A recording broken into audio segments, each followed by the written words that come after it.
नमस्ते दोस्तों, आप सभी का स्वागत है। आज का वीडियो है जलियांवाला बाग हत्याकांड। आइए शुरुआत करते हैं। वर्ष 1919 के मार्च महीने में ब्रिटिश सरकार ने एक रॉलेट एक्ट पारित कर दिया। पूरे देश में इसके खिलाफ रोष व्याप्त हो गया। महात्मा गांधी ने 6 अप्रैल को इस एक्ट के विरोध में सत्याग्रह आंदोलन शुरू किया। अमृतसर में इस एक्ट के विरोध में हड़ताल रखी गई। इसी दिन आंदोलन के नेता डॉक्टर सत्यपाल और सैफुद्दीन किचलू को गिरफ्तार कर लिया गया। इनकी गिरफ्तारी का भी विरोध हुआ। 10 अप्रैल को इसके विरोध में आंदोलनकारियों ने डिप्टी कमिश्नर के ऑफिस के बाहर प्रदर्शन किया तो उन पर गोलियां चला दी गई। बढ़ते तनाव के बावजूद आंदोलन को कुचलने के लिए 12 अप्रैल को आंदोलन के दूसरे कई नेताओं की गिरफ्तारी के आदेश जारी कर दिए गए। रॉलेट एक्ट और की जा रही गिरफ्तारियों के खिलाफ विरोध प्रदर्शन के लिए ही 13 अप्रैल को वैसाखी के दिन 20,000 निहत्थे लोग जलियांवाला बाग में जमा हुए थे, जहां जनरल डायर के नेतृत्व में इन निहत्थे लोगों को घेर कर और उन पर गोलियां चलाकर अंग्रेजी सरकार ने अपना सबसे काला और शर्मनाक अध्याय लिखा। रॉलेट एक्ट के प्रावधानों के तहत देशद्रोह के अभियुक्त को बिना मुकदमे जेल में डाला जा सकता था, इसलिए इसे ब्लैक बिल नंबर 1 और ब्लैक एक्ट भी कहा गया। इस एक्ट में वायसराय सरकार को प्रेस पर भी अंकुश लगाने के अधिकार दे दिए गए थे। जनरल डायर के लोगों को भयभीत करने के लिए यह हत्याकांड किया ताकि लोग आज़ादी की लड़ाई से पीछे हट जाएं। जनरल डायर और अंग्रेजी सरकार की यह धारणा गलत साबित हुई तथा पूरे देश में अंग्रेजी सरकार के खिलाफ आग और आक्रोश भड़क गया। हर मोर्चे पर विक्टोरिया की सरकार की खिलाफत होने लगी और लोगों का असंतोष आक्रोश में बदल गया। लोगों ने उग्र प्रदर्शन शुरू कर दिए। इससे घबराकर ब्रिटिश सरकार ने जांच के लिए हंटर कमेटी गठित की। वहीं समानांतर रूप से भारतीय राष्ट्रीय कांग्रेस ने भी मदन मोहन मालवीय के नेतृत्व में एक आयोग गठित किया। इस आयोग के सदस्य पंडित मोतीलाल नेहरू, महात्मा गांधी, अब्बास तैयब, जी.आर. दास और उपल जयंकर थे। हत्याकांड के बाद हो रहे उग्र प्रदर्शनों से विवश होकर ब्रिटिश सरकार ने जांच के लिए 1 अक्टूबर 1919 को लॉर्ड विलियम हंटर की अध्यक्षता में एक कमेटी का गठन किया। इस हंटर कमेटी में लॉर्ड हर्डन के अलावा justice G C. Rankin, W.F. Rice, major general sir George Barrow और सर टॉम स्मिथ सदस्य थे।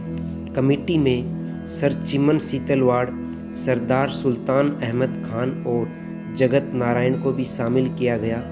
हंटर कमेटी की रिपोर्ट आती उससे पहले ही ब्रिटिश सरकार ने अपने अधिकारियों को बचाने के लिए इंडेमनिटी बिल को पास करा लिया।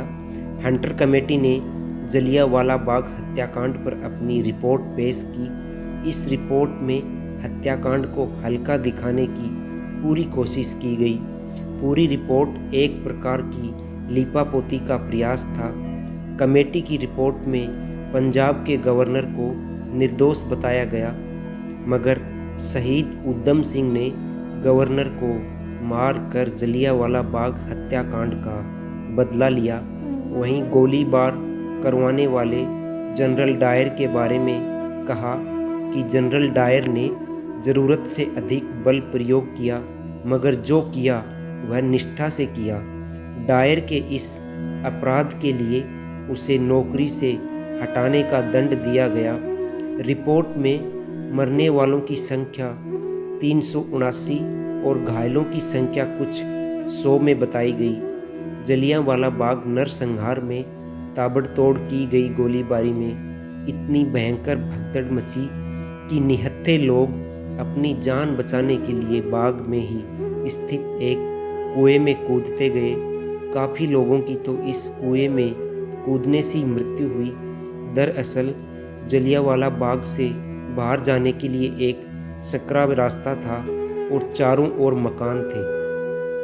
जब लोगों को भागने का कोई रास्ता नहीं मिला तो बाग में स्थित इस कुएं में कूदते गए और कुछ ही देर में यहाँ कुआं लाशों से भर गया।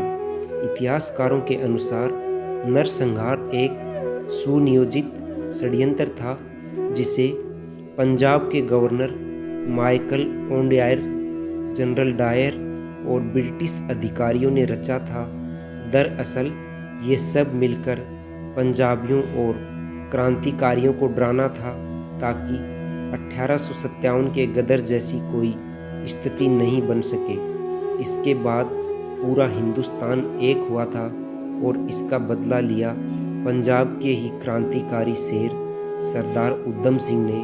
उधम सिंह का बचपन का नाम भी शेर सिंह ही था। उधम सिंह का जन्म भारत के ही पंजाब के संगरूर जिले के सुनाम गांव में हुआ था। उधम सिंह को भी भगत सिंह की ही तरह शहीद ए आजम कहा जाता है। जलियांवाला बाग राष्ट्रीय स्मारक विधेयक के राज्यसभा में 2019 को पारित होने के पश्चात यह विधेयक संसद से भी पारित हो गया। दोस्तों, आज का वीडियो यहीं समाप्त होता है। मिलते हैं अगले वीडियो में। अगर हमारा कंटेंट आप लोगों को पसंद आया तो हमारे वीडियो को लाइक करें, शेयर करें, सब्सक्राइब करें और बेल आइकन ज़रूर दबाएं। धन्यवाद।